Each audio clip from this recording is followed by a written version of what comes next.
Boa noite a todos que já chegaram aí conosco. Sejam todos bem-vindos. Vocês que já estão sintonizados no nosso canal aí, sejam todos bem-vindos para mais um estudo desse seminário de profecias. Nós estamos num momento assim muito propício do mundo, né, para estudarmos mais a Bíblia, e é muito bom que o interesse das pessoas esteja sendo despertado para entender um pouco mais sobre a palavra de Deus. Que bom que vocês estão aqui.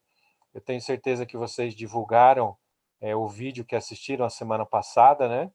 Se você que está entrando agora no nosso canal ainda não assistiu o vídeo da semana passada, procure aí nesse canal onde você está o vídeo. Não deixe de assistir. Nós vamos fazer aqui uma série de sete vídeos, 7 temas sobre as profecias de Daniel e Apocalipse. Nós começamos a semana passada, então hoje é o segundo tema. E como o assunto ele vai se desenvolvendo e vai se desenrolando, né, vamos dizer assim, um assunto puxa outro. Então é interessante que você assista os outros que você não assistiu. No caso da semana passada, para quem não viu. Veja aí, procure no canal, depois de uma hora tranquilo, você assiste, para você não perder nada, para você ficar inteirado desse assunto. É um assunto muito importante, que todos nós deveríamos saber, conhecer. É um assunto que nós não podemos, assim, simplesmente confiar no que os outros falam. Nós temos que realmente comprovar na Bíblia se aquilo que estão dizendo para nós é verdade. Por isso, eu quero pedir para você que você fique com a sua Bíblia aí perto de você. Quem sabe pegue um caderninho também, uma caneta, um lápis, como você achar melhor, e anote tudo aquilo que você está aprendendo, ou as ideias principais, né? E quem sabe alguma dúvida, se você tiver alguma dúvida, pode colocar aí no nosso chat, aqui do lado aí no canal do YouTube, você tem um chat, pode escrever a sua dúvida aí, a gente vai procurar responder a sua dúvida. Além disso, eu gostaria de pedir para você que copie agora o link que você está vendo aí em cima do YouTube, né? O endereço. Copie o link e distribua para pelo menos aí umas 4, 5 pessoas agora, rapidinho. Convide as pessoas para vir assistir aqui esta apresentação ao vivo sobre as profecias do tempo do fim. As profecias escatológicas, profecias do tempo do fim, são profecias sobre Daniel e também sobre o Apocalipse, tá bom? Então é uma série de 7, como eu falei. Hoje vai ser o segundo tema que nós vamos passar. Então copie rapidinho aí o link, espalhe para as pessoas, convide aí 3, 4 pessoas aí da sua lista de contatos, quem sabe grupos aí que você tem. Convide as pessoas para vir assistir aqui essa apresentação das profecias. E hoje nós vamos aqui para o segundo tema que nós estamos apresentando, tá bom? Então, rapidinho, façam isso e vamos começar já para a gente não perder tempo. Nós temos bastante coisa para apresentar hoje, certamente vai ser muito bom a gente apresentar aqui. Vamos lá então. Na semana passada nós estudamos um assunto que foi Daniel capítulo 2. Nós dissemos para vocês que as profecias do tempo do fim, são chamadas de escatológicas, elas estão principalmente no livro de Daniel e no livro do Apocalipse. Então, nós escolhemos aqui, vamos dizer assim, a essência de Daniel e a essência do Apocalipse para passar para vocês. Nós vamos fazer 3 temas de Daniel e mais 4 temas do Apocalipse. É a essência, vamos dizer assim, é o miolo, é o suprassumo da profecia escatológica. Há outras coisas para nós estudarmos, com certeza. Mas nós vamos, assim, fazer uma série breve, bem objetiva, porque nós estamos recebendo muitas perguntas de pessoas que estão querendo saber sobre o que está acontecendo no mundo, quanto tempo Jesus vai levar para voltar a essa terra. enfim, as profecias da Bíblia. Então, sobre isso nós vamos falar um pouco aqui durante toda essa apresentação aí, essa série de 7 temas que nós vamos desenvolver com vocês. Então, na semana passada, nós falamos o primeiro tema e foi sobre Daniel capítulo 2. O rei Nabucodonosor II teve um sonho, o sonho da estátua, vocês lembram? E esse sonho, ele ficou muito perturbado com aquele sonho, ele não se lembrava do sonho, e naquela cultura, quando um rei, um governante tinha um sonho, e ele pensava, era um pensamento de que esse sonho vinha dos deuses pagãos. Então, ele tinha que saber qual era a interpretação do sonho, porque senão ele pensava que os deuses poderiam fazer alguma coisa de mal contra ele. Os deuses iam ficar zangados, né, irados contra ele, caso ele não soubesse qual a interpretação do sonho. E aí foi que ele chamou, então, os sábios, os feiticeiros e tal, e eles não souberam interpretar, e só foi, então, com Daniel. Daniel era um jovem judeu que foi levado prisioneiro para a Babilônia, e com esse jovem, o jovem consultou o Deus verdadeiro do céu, e o Deus verdadeiro, então, mostrou para ele, num sonho, qual foi a mensagem, o sonho que o rei tinha tido e qual era a interpretação desse sonho.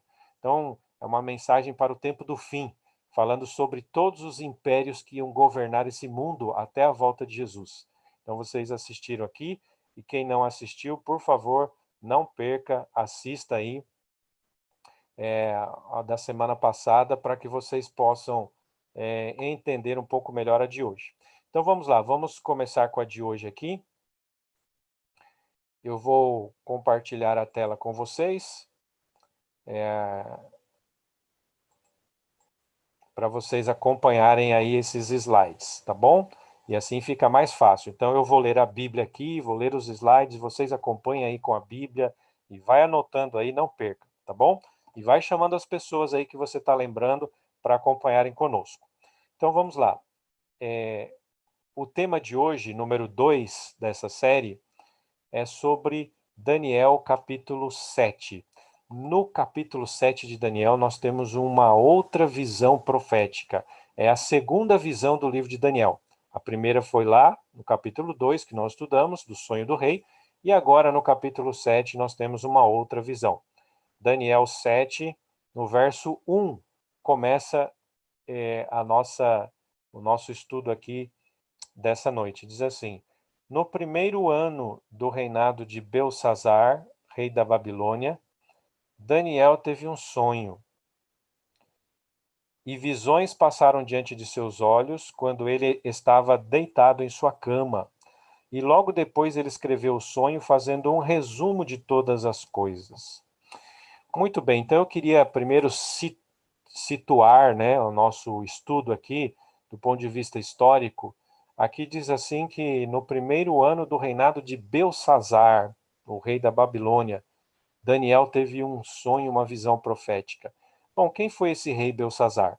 Vocês sabem que durante muito tempo as pessoas que são críticas à Bíblia levantavam é, críticas dizendo que esse rei Belsazar aqui era uma invenção da Bíblia porque ele nunca tinha existido. Ora, vocês sabem que a Bíblia é um livro que nós cremos, é um livro verdadeiro, foi inspirado por Deus, e Deus, na sua infinita misericórdia, permitiu que os arqueólogos descobrissem um achado arqueológico que comprovou a existência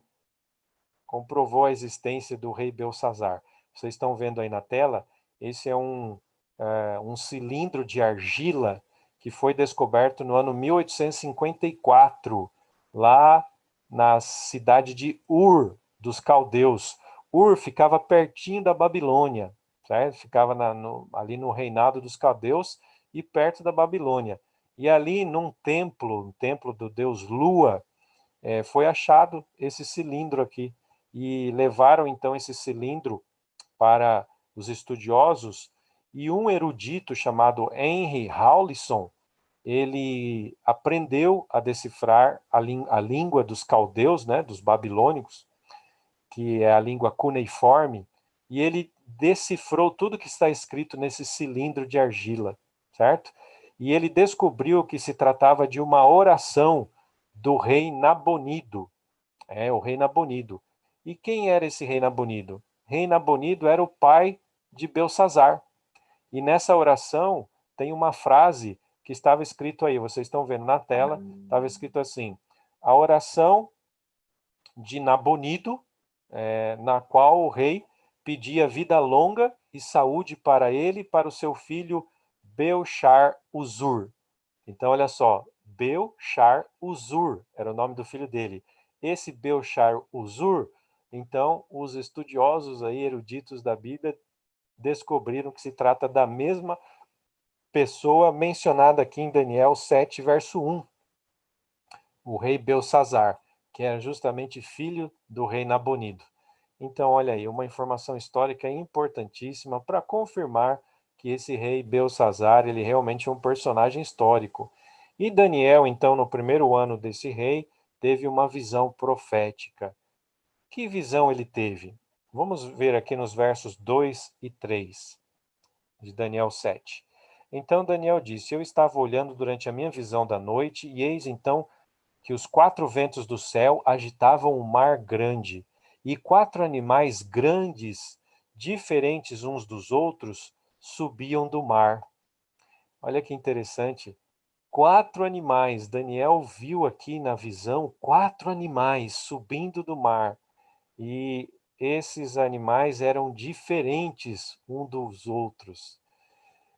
Se nós já olharmos aqui no verso 17, Daniel mesmo faz a interpretação desses animais. O que representavam esses animais?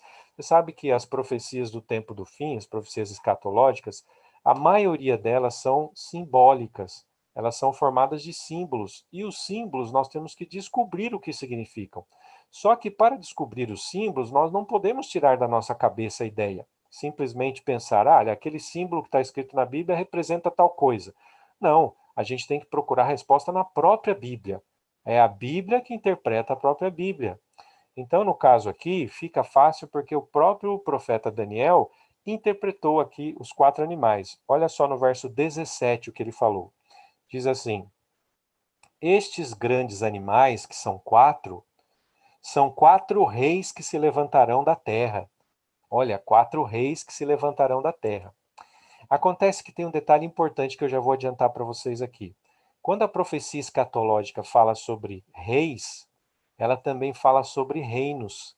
Ou seja, a palavra reis e a palavra reinos, elas são quase que intercambiáveis. Ou seja, uma pode representar a outra. Então, quando a Bíblia, na profecia que simbólica, usa reis, está tratando de reinos. Como é que eu sei disso? Ora, no verso 23, diz assim, olha no verso 23. E então Daniel disse: O quarto animal será um quarto reino na terra, que será diferente. Ora, o quarto animal será um quarto reino. Primeiro, no verso 17, a gente viu aqui, né, a Bíblia dizendo que os quatro animais representavam quatro reis que se levantariam da terra. E na hora de explicar um por um, Daniel deixou claro que o quarto animal seria um quarto reino. Então, percebe como são intercambiáveis essas palavras? Ou seja, uma pode ser usada para dizer o significado da outra. Então, rei e reino pode ser a mesma coisa dentro da profecia escatológica, tá bom? Muito bem, então, quatro animais representando quatro reinos, ou quatro reis, né? Tanto faz. Vamos ver aqui a sequência. Agora, uma coisa interessante nessa profecia aqui, no verso 18, logo depois que Daniel viu os quatro animais, e a gente já vai descrever um por um aqui, viu? Preste atenção. Mas no verso 18 diz assim: Mas os santos do Altíssimo receberão o reino e o possuirão para todo sempre. Então, depois que Daniel viu quatro animais, ele viu os santos do Altíssimo, né, aquelas pessoas que são fiéis a Deus, possuindo ou tomando conta do reino de Deus, o reino celestial. E também no verso 22, essa ideia se completa assim, ó. Até que veio o ancião de dias e fez justiça aos santos do Altíssimo, E aí então veio o tempo em que os santos possuirão o reino. Olha que interessante. Essa profecia, na verdade, ela tem um paralelo com a profecia que nós estudamos na semana passada. Vocês lembram que nós vimos o sonho de Nabucodonosor, o sonho da estátua? A estátua tinha cada parte da estátua feita de um metal diferente, cabeça de ouro, os peitos e os braços de prata, os quadris de bronze, as pernas de ferro. Lembram disso? Cada uma das quatro partes simbolizava um império também, um reino que ia dominar o mundo. E agora Daniel teve uma outra visão, com uma linguagem diferente, mas falando do mesmo assunto. Quatro animais, agora representando quatro reinos também. E depois desses quatro reinos, ele viu os salvos, os santos de Deus, possuindo o reino eterno. Então, ou seja, uma explicação aí para a volta de Jesus, para o reino de Deus que vai ser implantado depois. Então, ou seja, essa visão profética, ela é muito parecida com a visão anterior.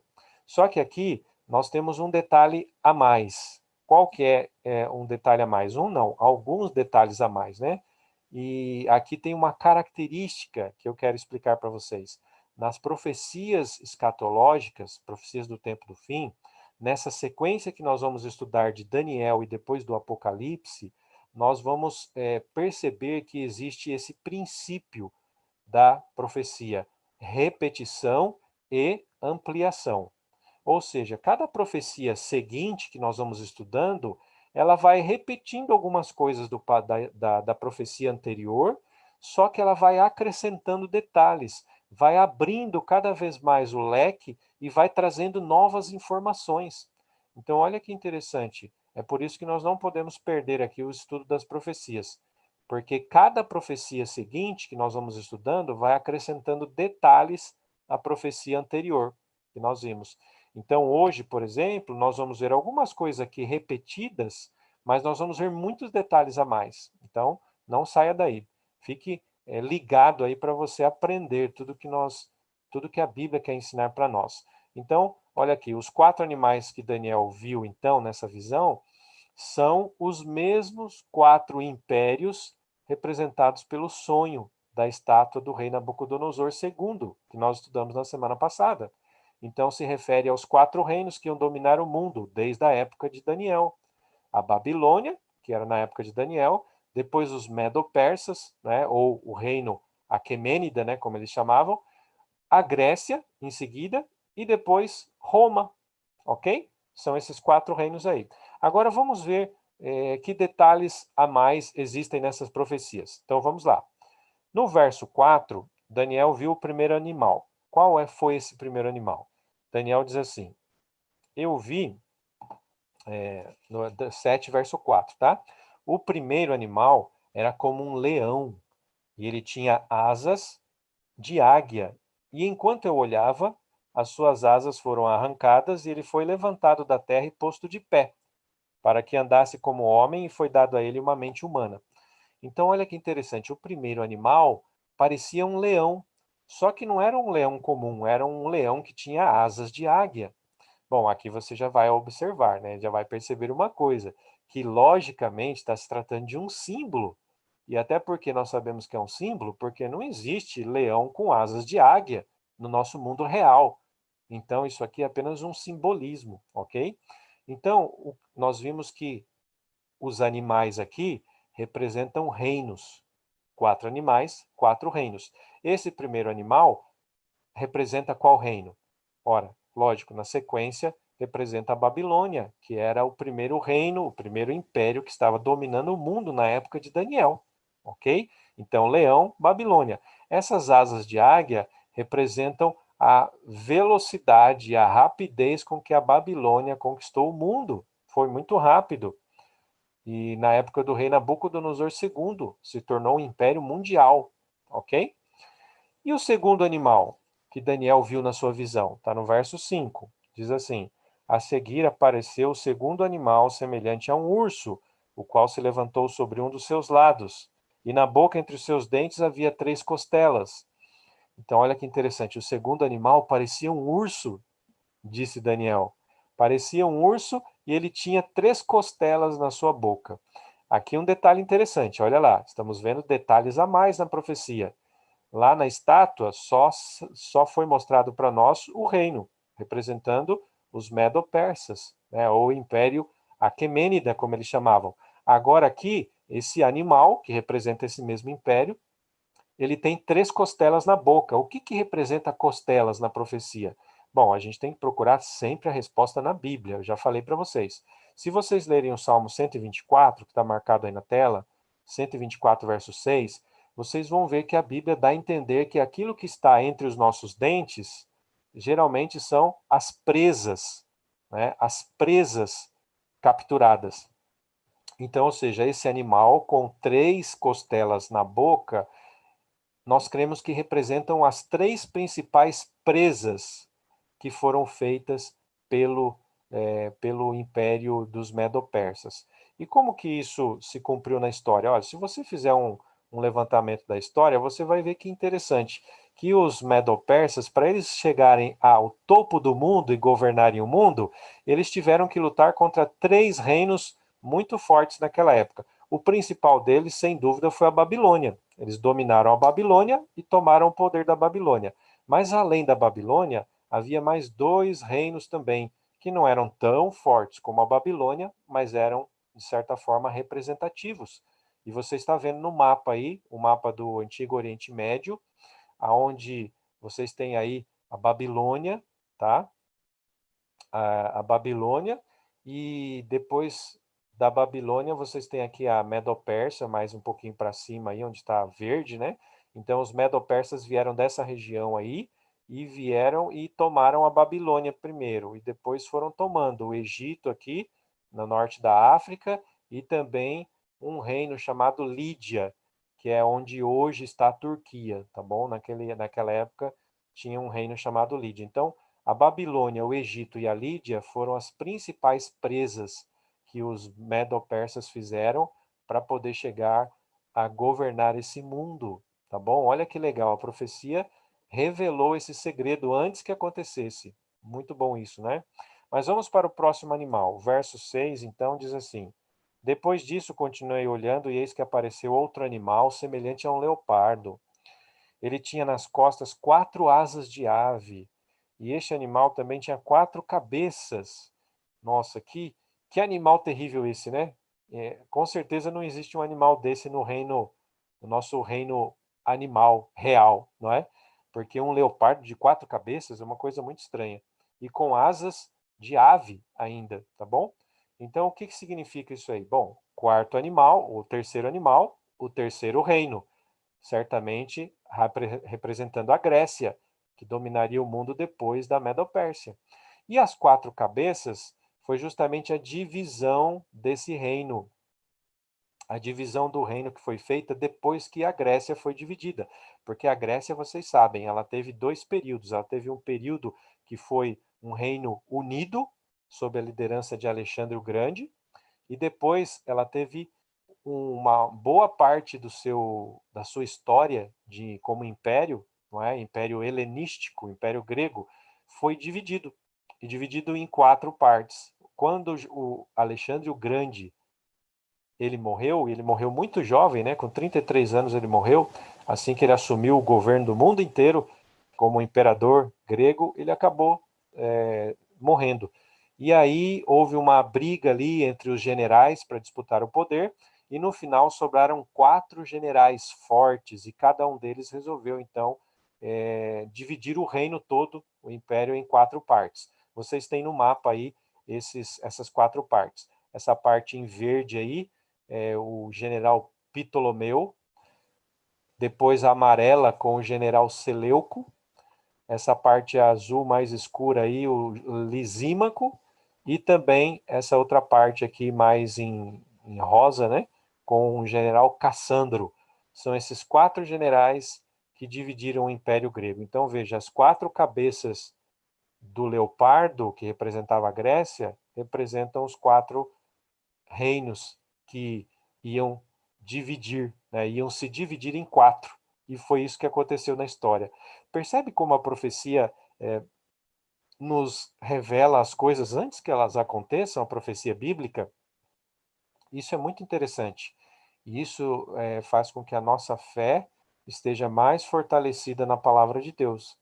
Nós podemos crer na palavra de Deus que realmente é, revela as coisas muito antes de acontecer. Então vamos continuar aqui. Nos versos 7 e também no verso 20, diz aqui sobre o quarto animal. Depois disso eu continuava olhando nas visões da noite, e eis que apareceu o quarto animal, disse Daniel.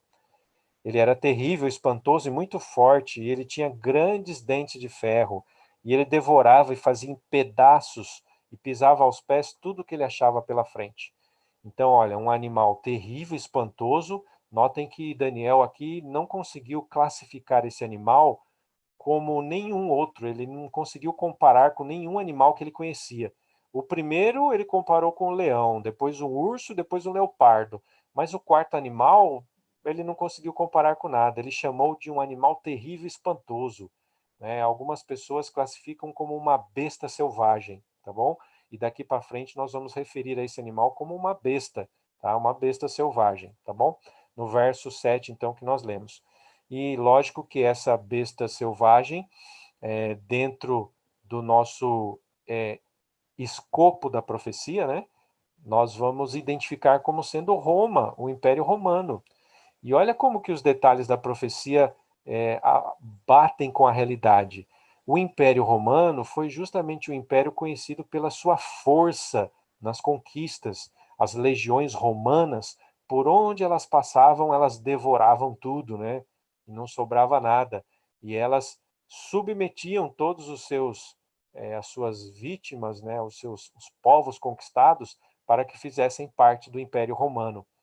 Então, a força do Império Romano, que no sonho de Nabucodonosor foi representado pelo ferro, as pernas de ferro, aqui na visão de Daniel é representado por esse animal, essa besta selvagem que tinha dentes, diz a Bíblia aqui, né?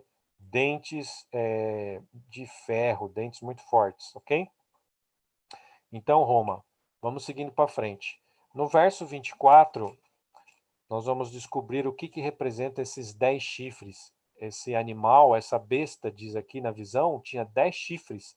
O que representavam esses 10 chifres, então? Vamos ver no verso 24. E aqui começamos a ver mais detalhes que nós não encontrávamos ou não encontramos na outra profecia da semana passada, não é? No último estudo que fizemos. No verso 24, assim, diz assim: os 10 chifres correspondem a 10 reis que se levantarão daquele reino, ou seja, da besta. E depois deles se levantará um outro rei que será diferente dos primeiros e vai derrotar 3 reinos. Então vamos por parte. Primeiro vamos falar sobre esses 10 chifres. Os 10 chifres representariam 10 reis que se levantariam desse reino aí, dessa besta. Então veja, se nós pensarmos aqui e analisarmos o Império Romano, depois ali da época de Cristo, mais para frente, no segundo, terceiro séculos, né? Provavelmente ali para o terceiro, segundo para o terceiro século, o Império Romano começou a sofrer invasões de várias tribos bárbaras. Os historiadores, eles dizem que mais ou menos 20 tribos bárbaras começaram a atacar o Império Romano, cada um numa região diferente. O Império Romano foi ficando fraco, ele já estava fraco politicamente, economicamente, e mais as invasões então dessas tribos bárbaras fizeram com que o Império Romano do Ocidente se desmoronasse e perdeu a sua força. E nós temos aí pela história, nós podemos ver que pelo menos 10 tribos bárbaras foram as que assumiram o poder ali na região do Império Romano, onde hoje é a Europa.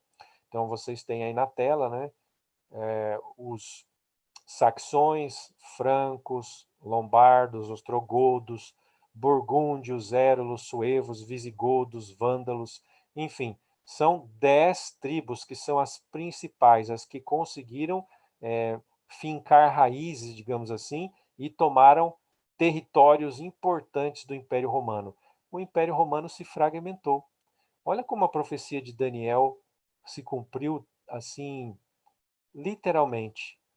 o quarto animal, representando o Império Romano, e depois seguindo aí, surgindo 10 chifres, representando essas 10 principais tribos bárbaras aí que tomaram, dividiram, né, o Império Romano entre si, ok? Olha que interessante isso. Bom, agora vem uma parte muito importante. Praticamente todo o nosso estudo daqui para frente agora vai acrescentar uma parte muito importante ao conhecimento profético histórico. E qual que é essa parte? No verso 8, a gente já tinha lido, mas eu vou ler de novo, para acrescentar aqui para vocês, deixar bem explicado. Diz assim: enquanto eu observava os chifres, olha, Daniel estava vendo os 10 chifres, eis que entre eles subiu um outro chifre, pequeno, e diante do qual 3 dos primeiros chifres foram arrancados. E eis que nesse chifre havia olhos como olhos de ser humano e uma boca que falava com arrogância. Então, vejam aqui que interessante, né? Daniel viu na sua visão um chifre pequeno subindo no meio dos 10 chifres. Só que esse chifre pequeno foi ficando cada vez mais forte e 3 daqueles 10 chifres foram arrancados diante dele. Olha, o que será que significa isso, né? Muito interessante na visão. Vamos descobrir aqui. No verso 20, diz assim: também quis saber a respeito dos 10 chifres que ele tinha na cabeça e do outro chifre, que subiu, diante do qual caíram 3 chifres, ou seja, aquele chifre que tinha olhos e uma boca que falava com arrogância, que parecia mais forte do que os outros chifres. Então, aqui nós vamos agora descobrir uma coisa nova, uma revelação nova na profecia. A profecia disse que no meio das 10 tribos bárbaras ia surgir um outro poder, representado por esse chifre pequeno. Que poder será esse? Ora, aqui tem um gráfico assim para a gente resumir tudo o que está aqui no capítulo 7, que fala sobre esse chifre pequeno. Esse chifre pequeno que foi crescendo e cada vez se tornando mais forte e mais poderoso. Então eu tenho aqui 10 características desse chifre pequeno. E nós vamos analisar pelo menos aqui algumas dessas características hoje. Então vamos começar aqui do lado esquerdo, aqui embaixo. Ó, a Bíblia diz, nessa profecia aí, que nós já lemos, que esse poder, representado por um chifre pequeno, ia surgir do quarto animal. E o quarto animal representa o Império Romano. Então ia surgir dele, ok? Grava aí. Segundo, ia surgir no meio dos 10 chifres, ou seja, no meio dessas tribos bárbaras que já estavam retaliando e assumindo posições dentro do Império Romano, cada um pegando um pedaço do Império Romano para si. Não é? Terceiro, ia ser logo depois dos 10 chifres, então não antes, ok? Quarto, diferente dos demais chifres, nós lemos isso aqui na profecia, o chifre pequeno ia ser diferente. Em que sentido ele foi diferente? Nós já vamos ver lá, mas podemos adiantar para vocês. Todos os demais reinos eram reinos políticos, porém, esse chifre pequeno, ele era diferente porque ele era um poder político-religioso. Não só político, mas político-religioso, ok? Grave essa informação aí. Depois, mais uma característica, ele ia ser mais robusto do que os outros, mais forte do que esses outros chifres aí, né? Do que as tribos bárbaras. Depois, no versos, todas essas características, vocês estão vendo aí, os versos estão marcados aí para vocês conferirem depois, tá bom? A gente não consegue ler tudo aqui, porque senão vai tomar muito tempo demais, mas eu marco sempre os versos aí na tela, nos slides, para vocês pesquisarem, ok? Para vocês verem que realmente é isso que está na Bíblia. E é bom cada um conferir realmente para ver se é tudo, se é do jeito que nós estamos falando aqui, ok? Então vamos lá, uma outra característica aqui. O chifre pequeno ia abater 3 chifres desses 10. Então nós vimos isso aí. Dos 10, 3 chifres iam ser arrancados por esse chifre pequeno. Outra característica está no verso 25. Esse chifre pequeno, diz a Bíblia, e aqui eu quero ler para vocês o verso 25. Ó. O chifre pequeno falará contra o Altíssimo. ele oprimirá os santos do Altíssimo, que é a próxima característica aí. Então, só aqui no verso 25 tem várias características, são 4 características. As últimas 4 que está aí na tela estão todas no verso 25. Ó. O chifre pequeno falará contra o Altíssimo, falará palavras contra o Altíssimo, oprimirá os santos do Altíssimo e tentará mudar os tempos e a lei. Certo? E os santos serão entregues nas suas mãos por um tempo, 2 tempos e metade de um tempo. Então aqui nós temos um enigma, não é, sobre tempo. Nós vamos descobrir o que é isso. Então, olha, se nós juntarmos todas essas 10 características aqui, nós só vamos encontrar um único poder que consegue preencher todas essas 10 características aqui, que surgiu do Império Romano, surgiu no meio das tribos bárbaras, na época exatamente das tribos bárbaras ali, não antes, que era um poder político-religioso, portanto diferente dos outros, que era só político, que se tornou mais forte do que os outros, arrancou 3 desses chifres aí, né, dos outros 3. Enfim, 10 características, só tem um poder que vai preencher essas 10 características. Qual é esse poder? Ora, esse poder é justamente o poder religioso de Roma, tá?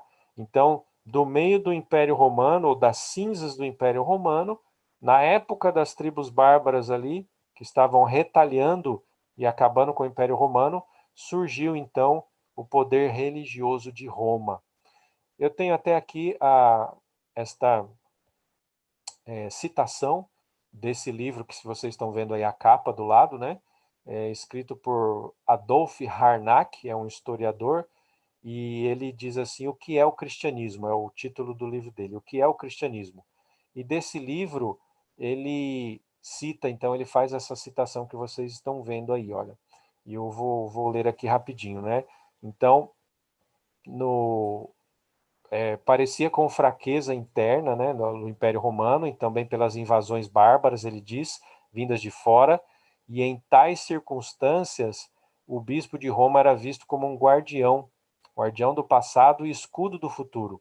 E então a Igreja Romana secretamente tomou o lugar do Império Romano mundial e se tornou a sua verdadeira continuação, diz ele. O império não perecera, apenas tinha se transformado. Então, olha que visão interessante desse historiador, que do meio das cinzas do Império Romano, o Império Romano parecia estar cada vez mais fraco, caindo, e ainda tinha as invasões das tribos bárbaras ali, e de repente um poder começou a assumir a dianteira e o protagonismo. Foi justamente o poder que vinha da Igreja Romana. E o bispo de Roma passou a ter uma importância muito grande e começou a assumir o poder ali, o poder, e esse poder se tornou mundial. Então nós cremos que esse chifre pequeno, que se tornou grande, etc. e tal, ele representa a Igreja Romana, o poder religioso de Roma, tá bom? Então, agora vamos dar uma olhadinha rápida nessas características aí. Dessas 10 características do chifre pequeno que eu apresentei para vocês, nós vamos ver algumas aqui rapidamente. Primeira delas, derrotou 3 reinos, ou seja, ia arrancar três chifres, 3 reinos. Então, como que isso aconteceu na história? Se você observar bem e você estudar a história, você vai encontrar todas essas informações aqui. No ano 493, uma daquelas tribos bárbaras, né, dos 10 chifres, os Érulos, e os Érulos estavam localizados ali justamente bem onde hoje é a Itália, tá bom? Em Roma. Os Érulos, eles foram exterminados ali. De que forma? Ora, o imperador romano do Oriente, que ficava lá em Constantinopla, ele mandou ali as suas tropas, mas ele principalmente influenciou uma outra tribo bárbara, que eram os ostrogodos. E ele jogou os ostrogodos contra os érulos. Ele fez com que uma tribo aniquilasse outra. Então, por influência justamente do imperador romano. E é lógico, quem influenciou o imperador romano foi justamente os bispos de Roma. Os bispos de Roma influenciaram o imperador, e o imperador mandou as suas tropas lá, mas principalmente influenciou ali os ostrogodos para que lutassem contra os érulos. Então, uma tribo destruindo a outra. Olha como que se cumpriu isso, né? De forma que em 493, e aqui está o mapa de novo para vocês conferirem, os érulos foram simplesmente exterminados. Agora um detalhe interessante, por que essas três tribos que nós vamos mostrar aqui agora para vocês, por que foram essas três tribos que foram exterminadas? Porque principalmente essas três eram tribos arianas. O que quer dizer ariano? Ariano, ali na linguagem que nós estamos apresentando para vocês, nessa linguagem histórica, ariano queria dizer uma pessoa, né, uma tribo que não acreditava na divindade do Filho de Deus, de Jesus. Eles não acreditavam que Jesus era divino, certo? Essa é a característica deles. Então, esses érolos foram arrancados. Por eles não acreditarem na divindade de Jesus, eles eram uma oposição, eles faziam oposição à Igreja Romana. Então, por causa disso, a Igreja Romana acabou influenciando por trás dos bastidores e resolveu retirar, né, tirar essas três tribos aí. Então, os érulos caíram nessa data. Vamos seguindo aqui. No ano 534 foi a vez dos vândalos. Os vândalos eram uma tribo que estava no norte da África. E mais uma vez, a Igreja Romana influenciou o Império Romano do Oriente, que mandou as suas tropas lá e acabaram exterminando os vândalos no ano 534. Então, mais uma tribo aí, dessas tribos bárbaras foi exterminada.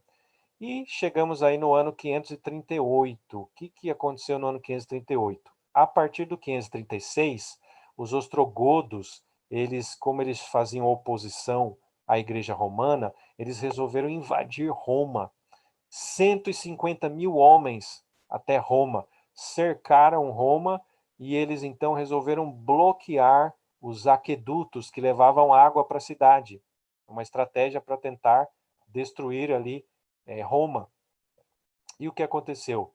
O tiro saiu pela culatra, porque ao bloquear os aquedutos, a água começou a jorrar para fora e ali começou a formar pântanos ao redor, aonde as tropas dos ostrogodos estavam. E isso aí virou um barro, virou uma coisa terrível e surgiram ali mosquitos da malária. E que coisa, né? A peste disseminou todos aqueles, ou quase todos os soldados ali, enfraqueceu as suas tropas, e aí depois, então, os exércitos lá de Roma Imperial, lá de Constantinopla, vieram lá e acabaram exterminando com os ostrogodos no ano 538. Então, olha que como que a história conta para nós, né? Exatamente como Daniel teve a sua visão lá na época da Babilônia ainda, aconteceu exatamente assim na história. Dessas 10 tribos principais aí, sobraram 7, porque 3, que eram tribos arianas, elas não acreditavam na divindade de Jesus, elas foram eliminadas. E elas é que se opunham à Igreja Romana. Depois que elas foram eliminadas, ninguém mais podia se opor à Igreja Romana, e a Igreja Romana assumiu o poder mundial a partir do ano 538. Grave essa data aí, porque ela vai ser muito importante daqui a pouco, tá bom? Mas vamos ver mais uma característica da Bíblia, dessa profecia. E essa característica que nós lemos no verso 25, diz assim, que o chifre pequeno, que representaria, né, a igreja romana, o poder de Roma, papal, iria proferir palavras contra o Altíssimo, contra o próprio Deus, palavras de blasfêmia. Bom, o que seria isso? Ora, existe uma característica, ou uma característica foi desenvolvida dentro da Igreja Romana, que foi justamente a de dar poder ao bispo de Roma, que mais tarde passou a se chamar de Papa. E o bispo de Roma, ou o Papa, assumiu uma posição como se fosse o cabeça da igreja. E essa teologia acabou gerando uma situação em que o Papa foi sendo elevado cada vez mais até se declarar como se fosse o próprio representante de Cristo na Terra. Então, existe uma outra passagem profética que está lá em 2 Tessalonicenses 2, verso 4, e eu queria ler para vocês, está aqui na tela, que fala sobre esse mesmo poder. Diz assim: o qual se opõe e se levanta contra tudo que se chama Deus ou é objeto de culto, a ponto de assentar-se no santuário de Deus, apresentando-se como se fosse o próprio Deus. Então, aqui, profeticamente, Paulo, que escreveu essas palavras, ele está falando do mesmo poder. Ou seja, era um poder dentro do cristianismo que iria se apostatar, mas iria se apresentar como se fosse o próprio Deus na terra. Bom, antes de apresentar o próximo slide para vocês, e o próximo slide é um slide histórico, de uma citação histórica para comprovar isso que nós estamos falando aqui. Eu gostaria de fazer aqui abrir um parênteses para dizer que, ao fazer essa apresentação aqui, esse estudo, nós não estamos de forma alguma querendo atacar aqui os nossos irmãos que são da Igreja Romana. Não é esse o nosso objetivo. Nós conhecemos várias pessoas que pertencem à Igreja Romana, né, são fiéis, são dedicados, são tementes a Deus, inclusive líderes da própria Igreja Romana também.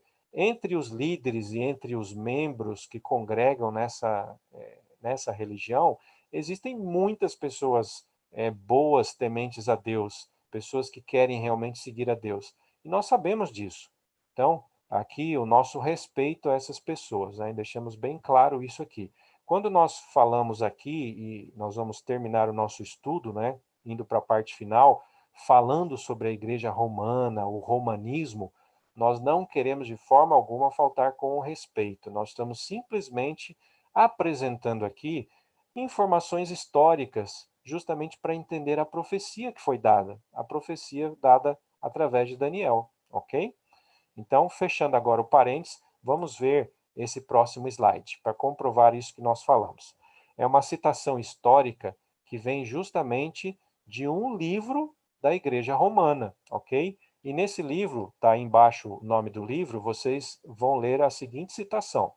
Diz lá que o Papa, né, o Bispo de Roma, ele é de tão grande dignidade e tão excelso que não é um simples homem, mas como se fosse o Deus. É o vigário de Deus, diz o texto. O Papa é como se fosse Deus na terra, único soberano dos fiéis de Cristo, chefe de reis, com plenitude de poder. Então, vejam bem, essa citação histórica, tirada de um livro justamente escrito pela Igreja Romana, vem comprovar o que a profecia de Daniel revelou. O sonho, esse chifre pequeno ia se tornar forte, robusto, ia dominar o mundo, né? Um poder político religioso, e iria proferir palavras contra Deus, palavras de blasfêmia. Blasfêmia na Bíblia significa se colocar no lugar de Deus, ok? E aí está então um texto histórico para referendar a profecia que nós estamos estudando. Bom, a próxima característica diz que esse chifre pequeno também iria magoar ou iria perseguir os santos do Altíssimo. Ora, essa parte da história, ela é muito conhecida, né? A Inquisição, conforme foi criada dentro da Igreja Romana, ela foi justamente para silenciar todas aquelas pessoas e todas aquelas ideias que eram contrárias à Igreja Romana. Então, durante muito tempo, a Inquisição caçou e condenou o que eles chamavam de hereges, mas nem todo mundo que levava esse rótulo de fato era herege, né? Simplesmente por discordar de alguma coisa, algum dogma, né, que vinha de Roma, a pessoa já podia ser perseguida, e perseguida inclusive até mesmo a morte, né? Alguns foram lançados à fogueira e torturas e outras coisas mais. Então essas sentenças legais, elas eram executadas pelas autoridades civis. Então sempre eram as autoridades civis que executavam, mas elas faziam isso a mando da Igreja Romana, ok? Então isso é fato. Então aqui mais uma vez se cumprindo essa profecia desse poder que iria perseguir os santos de Deus. Uma outra característica, esse poder também ia cuidar em mudar os tempos e a lei. O que são tempos, né? E o que são leis? Bem, se nós lermos em Daniel 2, verso 21, lá no sonho de Nabucodonosor, você lembra do último estudo? Daniel, quando foi revelar para o rei, ele, antes de trazer a revelação, ele deixou claro para o rei o seguinte, falando sobre o Deus verdadeiro. Ele disse assim, olha, é ele, né, o Deus verdadeiro, quem muda o tempo e quem estabelece reis. Bom, é ele quem muda o tempo.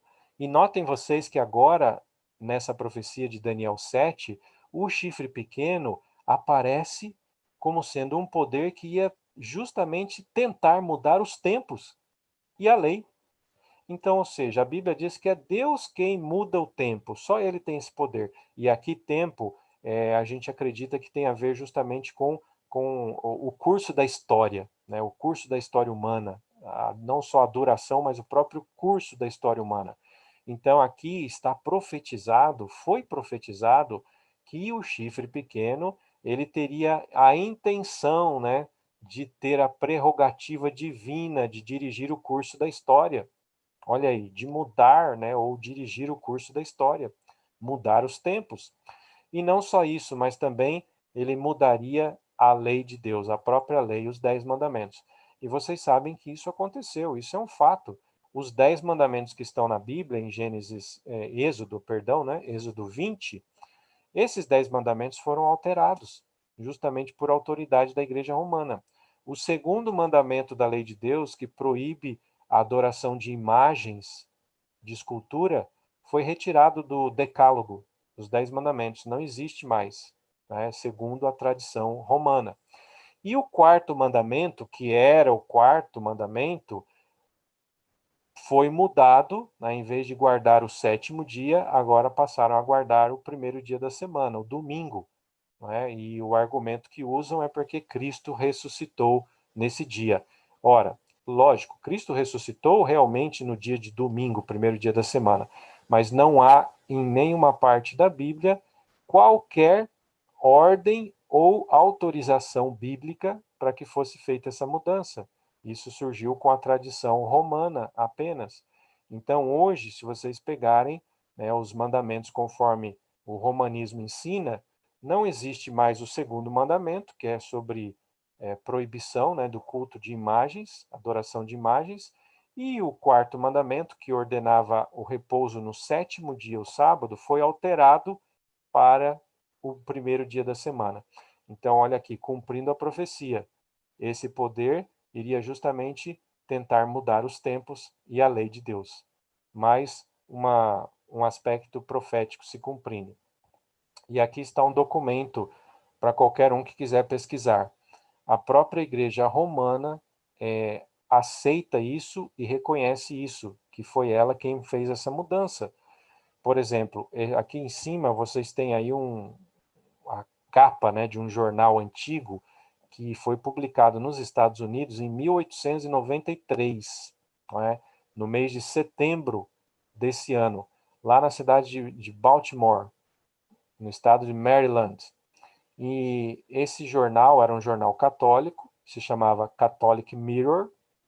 Esse jornal publicou 4 edições seguidas, assim, de sábado, né? Sempre no sábado, os 4 sábados do mês de setembro. Eles publicaram justamente sobre a guarda do sábado e do domingo. E nesse texto todo que eles fizeram, está uma frase que vocês estão vendo aí agora. A Igreja Católica, durante mais de 1000 anos antes da existência de qualquer protestante, em virtude da sua missão divina, mudou o dia de sábado para o domingo, o sábado cristão, como passou a ser chamado, né, o domingo, por conseguinte, até esse dia, o fez reconhecido da Igreja Católica como esposa do Espírito Santo, sem nenhuma palavra de protesto do mundo protestante. Ou seja, eles reconhecem que mudaram o sábado para o domingo e que isso foi por autoridade da igreja, né, que é a esposa do Espírito Santo. Então, juntou a esposa com o Espírito Santo e deu um filho. E esse filho eles chamam justamente o domingo, né, a guarda do domingo. Então, isso é um documento histórico muito importante mesmo, porque mostra realmente a autoridade dessa mudança está na Igreja Romana. Não existe na Bíblia nenhuma autoridade para mudar a guarda do sábado para o domingo. Mas, historicamente falando, houve essa mudança e hoje muita gente, praticamente a maioria, a grande maioria do mundo religioso, adora a Deus no domingo. Mas na Bíblia essa não é uma verdade biblicamente demonstrável, ok? Então, esse poder iria fazer essa mudança.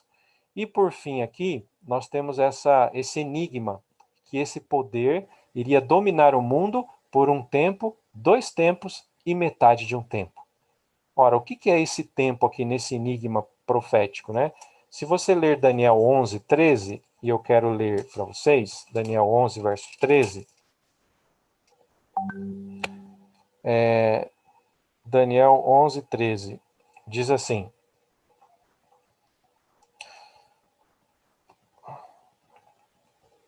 porque o rei do norte voltará e reunirá um exército ainda maior do que o primeiro, e depois de alguns anos virá com grande exército e abundantes provisões.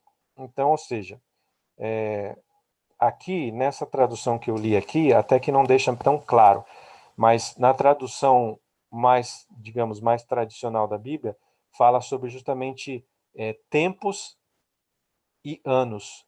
Coloca um tempo como sendo um ano, tá? Um ano profético. Então, nós vamos usar essa medida para poder agora decifrar esse enigma. Um tempo equivale a um ano profético, tá bom? Então, vamos lá. Até tem uma passagem aqui de Apocalipse 12 também, mas antes de ver essa passagem, deixa eu mostrar para vocês aqui esse gráfico. Então, vamos lá. Um tempo, 2 tempos e metade de um tempo. Somando isso aí, são 3 tempos e meio. Se um tempo vale um ano profético, então 3 anos e meio são 3 anos e meio proféticos, ok? 3 anos e meio proféticos. Bom, agora, quanto vale 3 anos e meio proféticos? Se nós multiplicarmos cada ano profético por 360 dias, que é o tempo de um ano profético na Bíblia, e aqui, para você descobrir isso, você tem que comparar com o Apocalipse 12, verso 6 e o verso 14, porque lá tem a mesma medida de tempo e você vê, observa que digamos assim, cada mês profético é um mês de 30 dias. Então, 12 vezes 30 dá 360, ok? Então, esse número aqui é um número, simplesmente um número estabelecido pela Bíblia. Ele não tem relação com calendário nenhum, tá bom? Porque os judeus, o calendário deles não era de 360 dias, tá bom? Variava de 353 até não sei quantos dias mais. O calendário gregoriano que nós temos também não tem essa medida. Então, essa medida de tempo, ela só é verificável pela própria Bíblia. Um ano profético tem 360 dias, tá bom? E se você ler lá em Apocalipse 12, verso 6 e verso 14, você vai tirar essa conclusão, que trata-se do mesmo tempo. Então, comparando as duas medidas, nós vamos chegar a essa conclusão, que um ano profético tem 360 dias, ok? Então, 3 anos e meio vezes 360 dias vai dar 1.260 dias proféticos. 1.260 dias proféticos. E agora vem o X da questão. Para a gente matar aqui a charadinha desse enigma, a gente tem que ler um texto bíblico. Eu coloquei 2 textos na tela aí no slide, mas eu quero ler um deles agora, que é Números 14, 34, para saber quanto vale um dia profético. Vamos ver o que a Bíblia diz? Números 14, 34, diz assim: segundo o número dos dias em que vocês espiarem a terra, 40 dias, cada dia representando um ano. Olha aí, cada dia representando um ano. Vocês levarão sobre si as suas iniquidades durante 40 anos. Então, olha que interessante. E se você ler a outra passagem de Ezequiel 4, que está marcado aí, vai ter a mesma ideia bíblica. A ideia bíblica é o seguinte: profeticamente falando, um dia equivale a um ano. Um dia profético, um ano literal. tá bom? Então, na nossa continha aqui, nós tínhamos chegado a 1260 dias proféticos. E agora, transformando em anos literais, são 1260 anos. Então, todo o nosso enigma se resume nisso, né? O resultado final dele é esse. O poder do chifre pequeno, que na profecia representa o poder religioso de Roma, iria dominar o mundo durante 1260 anos. Foi profetizado isso.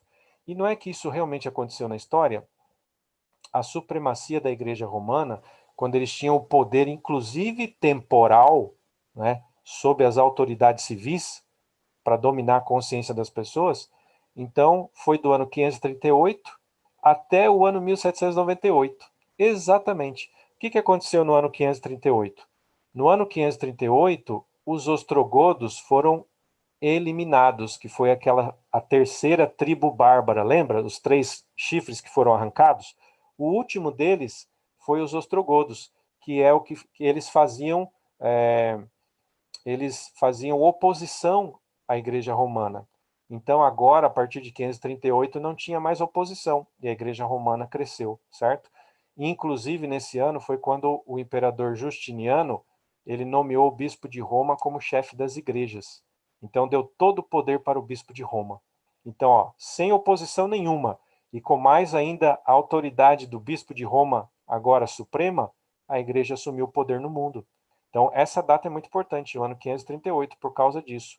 E vai até o ano 1798. Mas por que 1798? Ora, em 1798 aconteceu uma coisa interessante.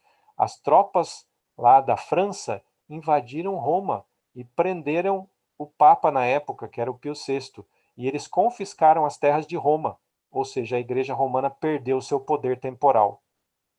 Então, se você calcular de 538 a 1798, vai dar exatamente 1260 anos.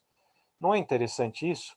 Como que Daniel, vivendo 600 anos, 500 e poucos anos antes de Cristo, ele conseguiu apresentar para as pessoas, né, para todos os que leem a Bíblia, digamos assim, para todos nós, conseguiu apresentar coisas proféticas que iam acontecer até a nossa época. 1798 é agora, a época moderna, não é? Então, vejam que em poucas palavras, com símbolos, várias profecias foram feitas para o tempo do fim, chegando até a nossa época. Então, esse foi o período de dominação da Igreja Romana, tá bom? Então, depois disso, e agora nós estamos terminando nosso estudo, depois que Daniel viu os 4 animais, que ele viu 10 chifres surgindo no quarto animal, e no meio desses 10 chifres, um chifre pequeno, que ia se tornar maior, grande e mais forte que os outros, e queria dominar, iria fazer muitas coisas, né? Como nós vimos aqui. Tudo isso se cumpriu. Depois disso tudo, o que Daniel viu para terminar essa profecia? Olha, eu vou ler aí os versos 9 e 10 de Daniel. E Daniel 7, né? 9 e 10, diz assim: Daniel viu aqui. Continuei olhando até que foram postos uns tronos. E o ancião de dias se assentou. A sua roupa era branca como a neve, e os cabelos da cabeça eram como a lã pura. O seu trono eram chamas de fogo, e as rodas do trono eram fogo ardente. Então um rio de fogo manava e saía de diante dele, e milhares de milhares o serviam, e milhões de milhões estavam diante dele. E foi instalada a sessão do tribunal, e foram abertos os livros. Vejam que interessante aqui, né? Daniel viu uma cena assim inusitada. Depois que ele viu tudo dos animais, dos chifres, do chifre pequeno, tudo isso que ele viu, aconteceu uma última coisa. Ele viu uma cena de tribunal. Os livros foram abertos. E aonde que ele viu essa cena? Pela descrição aqui, dá para saber que ele teve uma visão no céu, né? Ou do céu. Por quê? Porque ele viu o trono de Deus, um ancião, um ser assim, nobre, poderoso, como se fosse um ancião de dias, cabelos brancos, né? Bem brilhante, Então esse ser, que logicamente Deus que ele viu, esse ser estava diante de um tribunal e foram abertos os livros. Então, essa é uma cena interessante que ia acontecer exatamente depois dos 1260 anos da profecia aí da dominação do chifre pequeno. E nós vamos estudar melhor isso no próximo estudo, hein? Não perca, você vai descobrir como a gente pode calcular direitinho essa data aí, né, essa cena do tribunal. Mas esse tribunal que vai acontecer antes da volta de Jesus, ele tem sido chamado pelos estudiosos da profecia de juízo investigativo. Por quê? Porque livros celestiais de registro são examinados, são abertos e são examinados.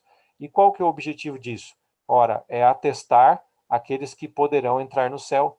Então, é um juízo, uma parte desse juízo que é feito antes de Jesus voltar, exatamente para poder mostrar quem é que vai poder ir para o céu. Ora, mas Deus não sabe isso?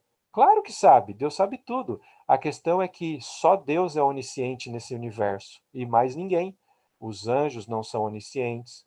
Os seres que vão se salvar e os que vão se perder, e mais ninguém no universo, ninguém mais é onisciente.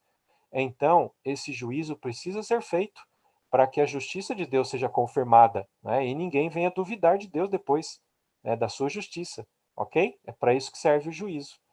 Então, esse juízo nós vamos estudar melhor no próximo estudo que nós vamos fazer. E aqui chegamos no último slide do nosso estudo hoje. Em Daniel 7, verso 14, também no 27, Daniel viu o seguinte: foi-lhe dado o domínio, a glória e o reino para que as pessoas de todos os povos, nações e línguas o servissem. E o seu domínio é um domínio eterno. Está falando sobre a figura de Jesus Cristo. Olha que interessante. E no verso 27 termina dizendo assim: o reino, o domínio, a majestade dos reinos debaixo de todo o céu serão dados ao povo dos santos do Altíssimo. Aqui, com certeza, é uma referência ao reino eterno de Deus que vai ser estabelecido depois da volta de Jesus. Então, aqui combina com o sonho do rei Nabucodonosor da estátua. Lembram daquela pedra que foi enviada do céu, destruiu toda a estátua e a pedra se transformou numa grande montanha, num reino muito grande, eterno, que nunca ia ser destruído? Aqui, nessa visão, Daniel também viu isso. Ele viu o reino eterno de Deus e o povo de Deus recebendo domínio, e esse domínio seria eterno. Nunca mais terá fim. Tudo isso vai acontecer depois da volta de Jesus. Então, vejam, aqui nós terminamos o nosso estudo, e por esse estudo nós pudemos ver, recapitular algumas coisas que tinham já sido reveladas na outra visão de Daniel, e agora acrescentamos muitas outras coisas a essa visão. Olha como Deus é bondoso para conosco, né? Deus não nos deixa no escuro aqui nesse mundo. Ele deu justamente a sua palavra e as profecias da Bíblia para nós entendermos essas profecias e sabermos, descobrirmos as verdades sobre Deus, descobrirmos as verdades sobre o tempo do fim, para que nós não sejamos pegos de surpresa. Olha que interessante. Então, meu amigo, minha amiga, você que está nos assistindo aí, eu queria terminar agora lançando um desafio para você e um convite. O desafio é o seguinte: continue estudando as profecias. Deixe Deus entrar na sua vida. Encare a palavra de Deus como sendo realmente a palavra de nosso Deus Todo-Poderoso. Nosso Deus que conhece o passado, o presente e o futuro. Para Deus não existe passado, presente e futuro, né? Deus ele está fora do tempo, na verdade. Ele conhece tudo, ele sabe tudo. E é por isso que ele revelou algumas coisas para nós, para que a gente possa ter fé nele, como sendo aquele que está dirigindo a história humana. Então, esse desafio, né, de você estudar a palavra de Deus e as profecias e de entender realmente o que Deus quer para a sua vida. Se relacione com Deus. Não é uma questão apenas de conhecimento, de conhecer, mas é de se relacionar com esse Deus. Esse Deus quer se relacionar com você. Jesus quer se relacionar com você. Não deixe essa chance passar. Eu sei que o Espírito de Deus está tocando seu coração para você entregar o seu coração para esse Deus maravilhoso. Não perca essa oportunidade. E a última coisa, um convite para você agora, na próxima semana, estar conosco aqui às 18 horas, para nós continuarmos com a terceira profecia, com a terceira parte do nosso seminário. E nós vamos ver mais alguns detalhes importantes. E nós vamos caminhando pouco a pouco, até chegar nas profecias do Apocalipse, que tem a ver mais com a nossa época agora, que você certamente vai gostar. Então, copie esse link aí, mais uma vez, eu digo para você que você está assistindo, e espalhe para todos os seus amigos, e mostre para eles que realmente a palavra de Deus é maravilhosa. E que esse Deus, por trás dessa palavra, é um Deus fantástico, é um Deus que nos ama muito. Que Deus esteja contigo, né? E que nós possamos nos preparar aí para o grande evento que será a volta de Jesus a essa terra. Eu tenho certeza que você tem Deus tem um plano maravilhoso para você e Ele quer com certeza que você faça parte desse plano. Então, até o nosso próximo evento, que você tenha uma semana maravilhosa, que Deus te abençoe, e convide mais pessoas para assistir com a gente aqui, né? Nós tivemos muitas pessoas aqui, olha, eu estou vendo aqui a lista enorme de pessoas que estavam conosco e partilhando, colocando comentários, isso é muito bom. Que Deus abençoe todos vocês e até a próxima semana, se Deus quiser. Convide mais pessoas aí para estar conosco, né? Um grande abraço para todos.